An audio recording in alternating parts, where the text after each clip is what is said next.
Secondary infertility అంటే ఏంటి? మరి సెకండరీ ఇన్ఫర్టిలిటీకి కాజెస్ ఏముంటాయి అనేది చూద్దాం.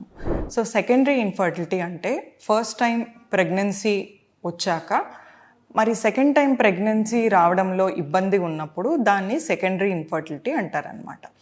సో సెకండరీ ఇన్ఫర్టిలిటీకి మరి ఏం కారణాలు ఉండొచ్చు అని మనం చూసుకున్నట్టయితే యూజువల్గా మనము ఫస్ట్ ప్రెగ్నెన్సీ ప్లాన్ చేసేటప్పుడు age and second pregnancy plan చేసేటప్పుడు ఏజ్ అనేది డిఫరెంట్గా ఉండడం, ఏజ్ పెరగడం వల్ల దాని రిలేటెడ్ ఆడవాళ్ళలో egg numbers and egg quality తగ్గడం అనేది ఒక రీజన్ అవ్వచ్చు అనమాట.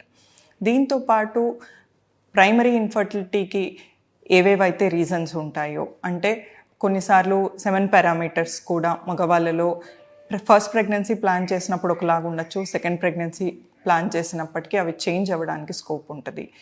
అండ్ మెయిన్గా మనం ఆడవాళ్ళలో చూసుకోవాల్సింది Fallopian tubes. So tubes related ఏమైనా ఇష్యూ ఉందా అనేది కూడా చెక్ చేసుకోవడం ఇంపార్టెంట్ అనమాట.